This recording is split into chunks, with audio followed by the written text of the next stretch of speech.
के नाम पर दंगा हो, नफरत पैदा हो, तो समझ लीजिएगा कि चुनाव आ गया। जब तक जाति धर्म भगवान के नाम पर झगड़ा ना हो, समझिएगा चुनाव अभी दूर है। जिसने 40 शहीद को मरवा दिया और ये मौत नरेंद्र मोदी जी ने करवाई सिर्फ वोट के लिए। 6,000 रुपया में कुत्ता नहीं खाता है नेता। मेरे यहाँ 3 घोड़ा है, 80,000 रुपया महीना लगता है। और नीतीश जी कहते हैं कि पर कैपिटा इनकम बिहार का 6,000 में नीतीश जी पप्पू यादव के बेटे का एक दिन का कॉफी है। नमस्कार, आप देखना शुरू कर चुके हैं लाइव सिटीज। मेरा नाम अभिषेक है। इस वक्त की सबसे बड़ी खबर हम आपको बता रहे हैं, जहां जन अधिकार पार्टी के सुप्रीमो और पूर्व सांसद पप्पू यादव बाल बचे हैं। दरअसल वो एक महायज्ञ के उद्घाटन समारोह में पहुंचे थे। इस दौरान उनकी कुर्सी टूट गई। जब वो बैठे तो कुर्सी टूट गई और वो मंच पर धड़ाम से गिर गए हैं। लेकिन इस दौरान कोई घटना नहीं हो पाई, किसी प्रकार के घायल नहीं है। लेकिन इसका वीडियो सोशल मीडिया पर तेजी से वायरल हो रहा है। तो बाल बच गए हैं। जन अधिकार पार्टी के सुप्रीमो पप्पू यादव, राजेश रंजन उर्फ पप्पू यादव हैं, सांसद भी रहे हुए हैं और एक नेता माने जाते हैं बिहार में, जो बाल बच गए हैं। वहीं इस कार्यक्रम के दौरान उन्होंने कई सारी बातों को भी कहा है। कार्यक्रम में आए थे विष्णु महायज्ञ में। इस दौरान उन्होंने जिस तरीके से जो बिहार में 2 जिलों में हिंसा हुई है उसको लेकर भी उन्होंने कहा, जब चुनाव का समय आता है तब ऐसी चीज़ें होती हैं। क्या कुछ कह रहे हैं, पहले आप वो सुनिए। सामाजिक बुराइयां, नफरत, धर्म मजहब जाति के नाम पर जिस तरीके से आतंक, डर, आज पूरे देश खतरे में है। लोकतंत्र और संविधान दोनों,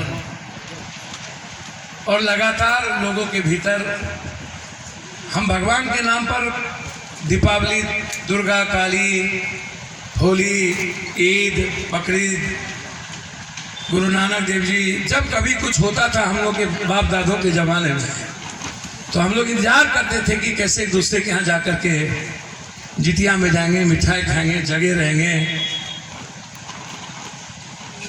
माँ चौरचन करते थे, दही होगा। अब पर्व से डर लगने लगा। अपने बच्चों को हम कहते हैं मत जाओ, पता नहीं क्या हो जाए रास्ते में।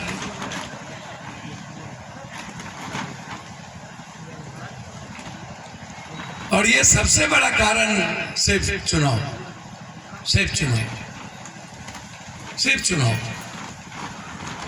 जब कभी जाति में दंगा हो, धर्म और मजहब के नाम पर दंगा हो, नफरत पैदा हो, तो समझ लीजिएगा कि चुनाव आ गया।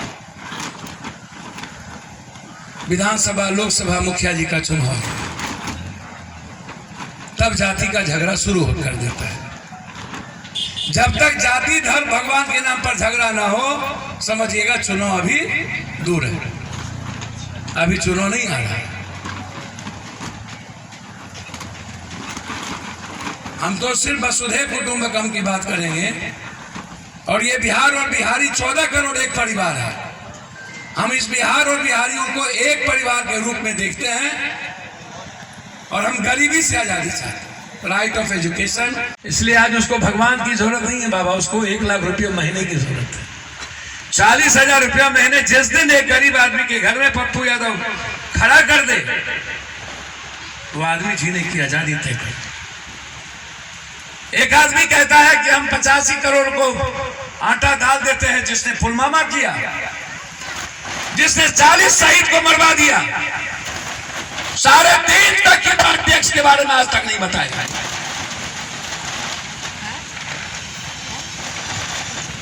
और ये मौत नरेंद्र मोदी जी ने करवाई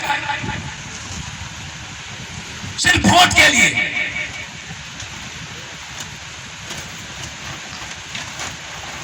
तो कहता है कि हम 85 करोड़ लोगों को,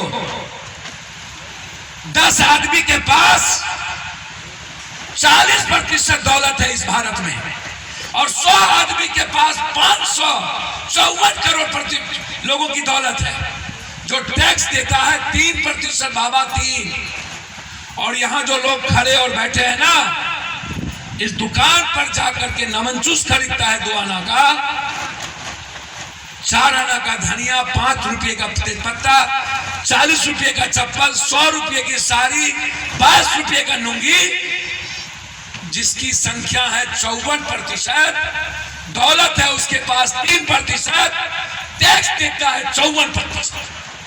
और उसके टैक्स से हम अणुबम परमाणु बम खरीदते, आपके टैक्स से। और इसी को गरियाते हैं, इन्हीं के पैसा से पप्पू यादव का घर भरता है, पदाधिकारी घर भराता है, और इसी को गरियाते हैं। आज हम अर्थ युग में हैं बाबूजी, और हमको आर्थिक आजादी की बात करनी चाहिए, हमको शैक्षणिक आजादी की बात करनी चाहिए, हमको हेल्थ की आजादी की बात करनी चाहिए। 6,000 रुपया में कुत्ता नहीं खाता है नेताओं। मेरे यहाँ 3 घोड़ा है, 80,000 रुपया महीना लगता है। एक नेता के एलसीसन कुत्ता के लिए 52,000 से ज्यादा खर्च होते हैं। और नीतीश जी कहते हैं कि पर कैपिटा इनकम बिहार का 6,000 है। 6,000 में नीतीश जी पप्पू यादव के बेटे का एक दिन का कॉफी है, गरीब आदमी 6,000। तो आपने सुना कि जन अधिकार पार्टी के सुप्रीमो पप्पू यादव ने क्या कुछ कहा, मंच से उन्होंने कई सारी बातों को भी कहा है। हालांकि जब कार्यक्रम में उद्घाटन में आए थे इस समय इस दौरान उनकी कुर्सी टूट गई और वो मंच पर ही धड़ाम से गिर गए। हालांकि चोटिल नहीं हुए, किसी प्रकार की कोई चोट नहीं लगी, लोगों ने उठा लिया पप्पू यादव को और फिर कार्यक्रम शुरू हो गया। तो यज्ञ महायज्ञ में आए थे, विष्णु महायज्ञ था, उस यज्ञ के उद्घाटन समारोह में आए थे पप्पू यादव, उद्घाटन किया। इस दौरान उन्होंने कई सारी बातों को भी कहा है। तो बने रहिए लाइव सिटीज़ के साथ, हमारे यूट्यूब चैनल को सब्सक्राइब करिए, को लाइक करिए।